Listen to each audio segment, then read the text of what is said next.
I'm going to do a quick introduction of Prologue for programmers using J.R. Fisher's tutorial. It's on this web page here. One thing to notice is that we strive to do declarative programming. One form of declarative is relational programming. Prologue was one of the first attempts at relational programming. Mini-Canran is the current manifestation of relational programming. I happen to be using Emacs org mode, and I'm going to probably use a SWPL, SWI Prologue, although I've used gprolog a lot also. Let's have a look at the figure. It's listed in that article. It's basically 5 nodes forming a network, and there's connections between the nodes in the various ways that are shown on this diagram. The diagram shown can be described as a Prologue fact base. In Prologue, we would say that there's an edge from 1 to 2. The period acts like a semicolon in many languages. These are all relations. They're basically just straight out fact constants. And if you look through the rest of it, you can get the idea of what's going on here.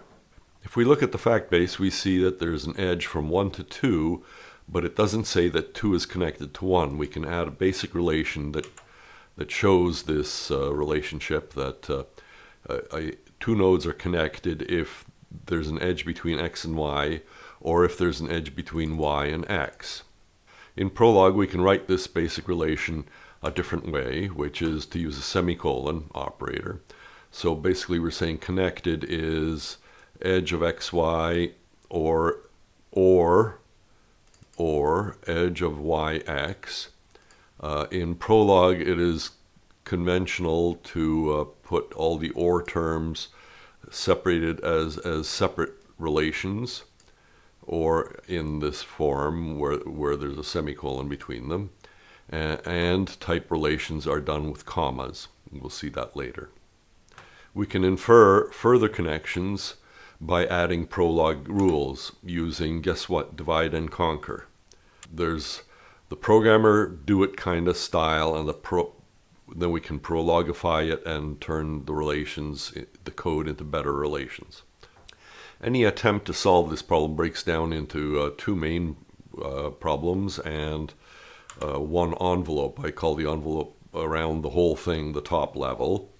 There's a base case that says how we know when we're finished, and the recursive case. We'll start looking at the top level case. Basically, having a relation that signifies the path between A and B, and we write the path into a result called path. Fundamentally, every path starts out with square brackets in Prologue mean list. So the basic path always has A in it, since that's where we start.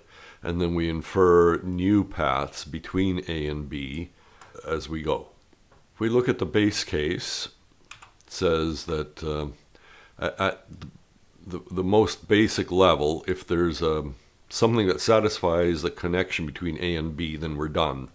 And we just glue the result B onto the path. This is the way you write list consing B onto the front of B, and then we're putting it into the variable called result path. In the recursive case, we look for connections between A and B. We keep a prior path around, and we keep the result path. We invent a new node, and we call it C, and we look for a connection between, if A and C are connected, and C is not equal to the final result B that we want, and C is not a member of the prior path, then we cons C onto the prior path, creating a new path, and then we recur for deeper. We try to find connections between C and B, and we produce a resulting path, and we keep a prior path around. Now we'll look at how to write these relations in better Prologue form. We'll look at the top level, the base case, and the recursive case separately. Now looking at the top level in Prologue form, we take the do it style and rewrite it in Prologue this way. Programmers are used to writing a function signature followed by how to get there, how to do it. Whereas in Prologue, everything is a relation, and that's not actually a function signature, it's just a shorthand for whatever is on the right-hand side. So the left-hand side really is just a truism. It says, when the Prologue run is finished, then this will be true, and here's how we infer that things are true. In this case, we don't need a temporary variable that assigns the list of containing only A into a temporary variable called basic path. We can just stick it directly into the relation and get rid of this. In fact, the equal business in Prologue needs a little bit more looking at. I won't dig into it, but try not to use it. Likewise, the base case in Prologue folds our original code, which kind of looked like this with an equal sign, into a relation that says everything in one fell swoop, that we can infer the path from A to B, and the result is B put onto the resulting path, or the resulting path is the previous path with the result B put onto it, only if A and B are connected.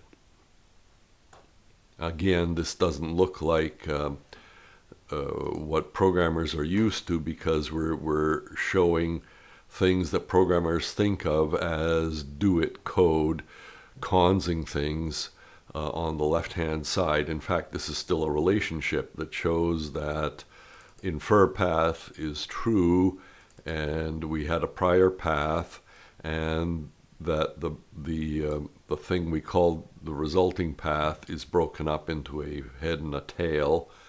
A head where the head is the node, and the tail is the previous path.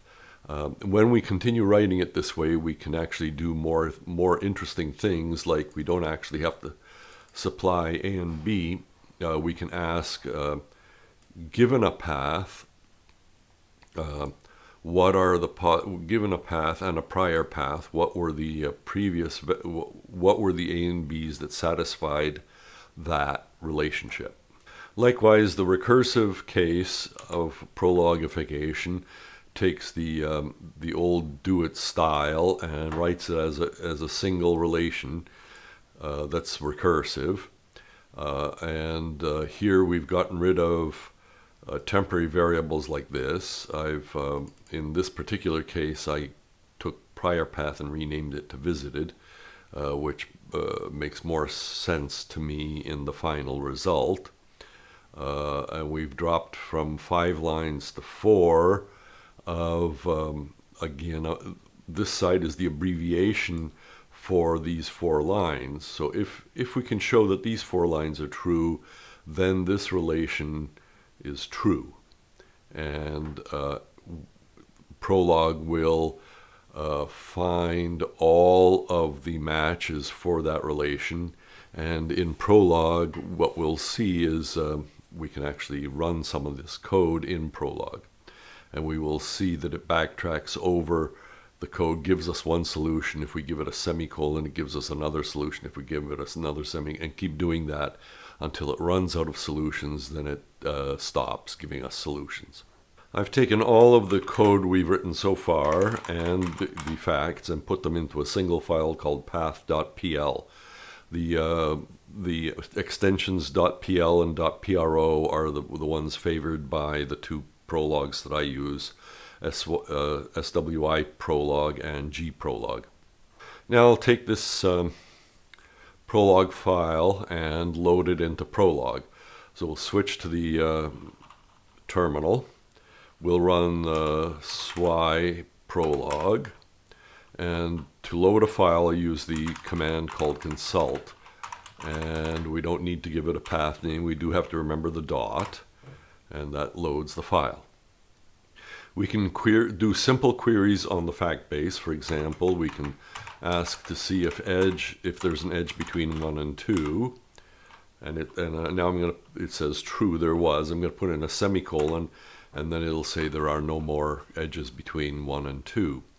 I can try an edge between 2 and 1, and that says there isn't any. There aren't any. Now we can use the most basic query that we had, the basic relation, which is connected 2 and 1, and that returns true. We can say connected 1 and 2, which should be true, and it is. Now we can try something more interesting. We can ask for what is the path between 1, 5, and we'll put the result in something called P. And it says that you can get there going from 5 to 1 to 2 to 1, or from 5 to 3 to 2 to 1, or 5 to 4 to 3 to 2 to 1, 5 to 4 to 1, 5 to 3 to 4 to 1, 5 2 3 4 1, 5 3 1, 5 4 3 1, 5 2 3 1, and that's it. Note that in Prologue, variables, logic variables, are always capitalized. Everything else is lowercase. So if I say path 1, 5, big R result, then it has no problem finding it. If I say path 1, 5, lowercase result, then it fails immediately. I can also put some of these commands into bash scripts. Halt is the way to quit Prologue. I go up here and I think I've created a file called gpath for running gprolog. If I run that /gpath, then it'll consult the file path.pl, and then it'll leave me ready to do a query. So I can do 1, 5, capital R, and then it'll give me the results. Halt. I can do the same for SWI Prologue.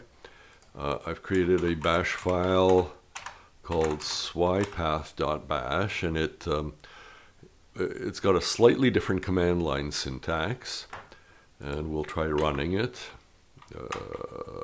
Change it to /swipath, and it leaves me ready to do a query. It's consulted the file called path.pl, and it leaves me ready to do a query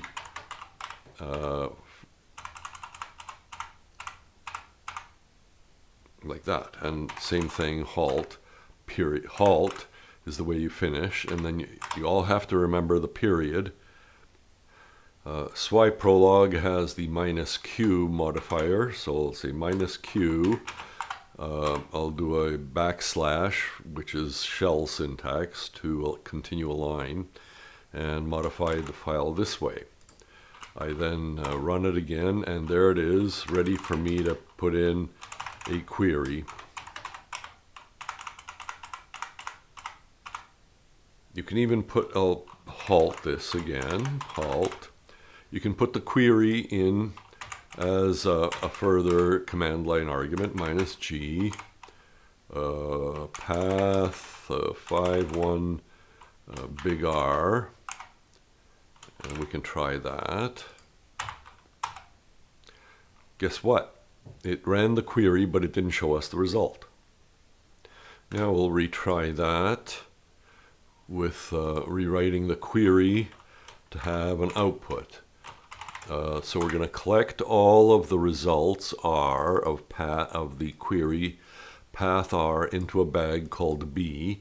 Then we're going to write B onto stood out, and then we're going to cause a new line.